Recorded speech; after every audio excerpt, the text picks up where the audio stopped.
Okay, so my reflection on the administrator interviews. There was a lot of information said, and I thought it was interesting how not one single scenario was the same, but how they handled it was a very similar process, and the fact that they went, I wouldn't say went off of their reflex, but they knew immediately that they needed to either handle it individually with the teacher if it was one of those teacher scenarios or student scenarios, and then go into the investigation. I've noticed that with all of them, they had very similar processes on how to handle the situation, even though the situations were all so very different. So that was probably my biggest takeaway was that I knew about confidentiality and how important that is. But that was still kind of like eye opening to me. I know it would be confidential, but there's points where I'm like, how can we be confidential? And there's obviously ways to do that and keep yourself out of trouble. Um, what I'm going to do during the hiring process is make the interviewer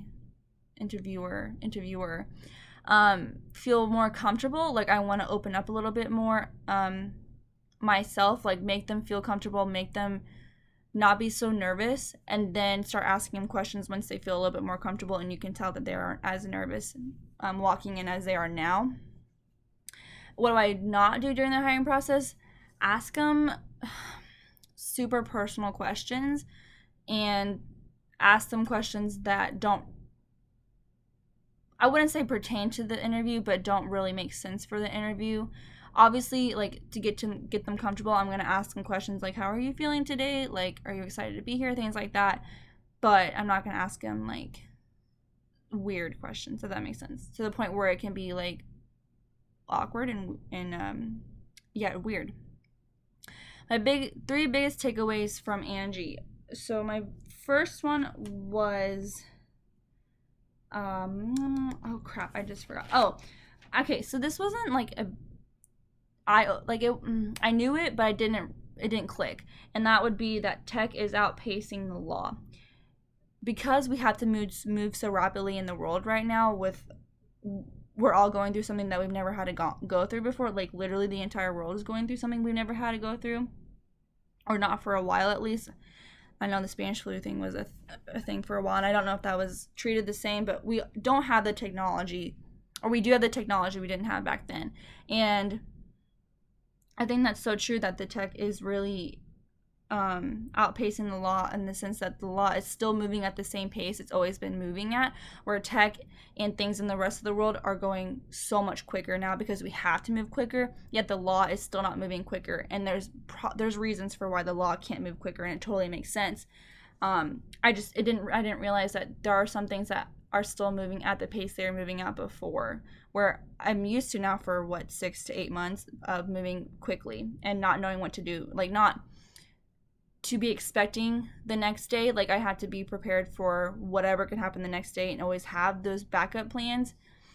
Where before, like I was like, okay, well, it'll be the same tomorrow. Where now it's like I don't know what's gonna happen each day, and that's one scary, and two really changing how our minds work. Um, I didn't realize how much of a process it was. I did not know that there were three people that had to be involved with a formal investigation. And I don't know what those three people are in my school, and I'm actually kind of curious now to find out who they are. I mean, I have an idea for the investigator and decision maker. I think it would be based on who the principal is, based off of the last name of the victim and complaint, which would be part of the decision maker and the investigator, because that's how they differ the principals throughout the kids. But the Title IX coordinator, I have no clue who that could be, and I'm curious to see who it is, or because I don't think that changes. But I didn't know about how you had to keep the Title IX reports for 7 years. I figured you had to keep them, but I didn't know for 7 years. And the FERPA comment she made about how there's a clash of the FERPA and the Title IX, or the laws.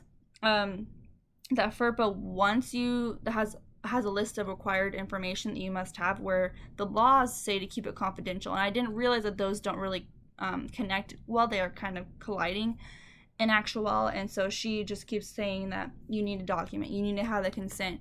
Just like, it's rather be safe than sorry. And that's so true. And I just hadn't realized that things were conflicting within our school policies and laws, and I thought that was interesting and weird, because it's like, why do they not connect? Like, surely they would have thought about that before making the FERPA, but I don't know, I wasn't there. But all in all, her meeting was quite interesting. I learned a lot, and honestly makes me nervous for becoming an administrator, but I'm still excited.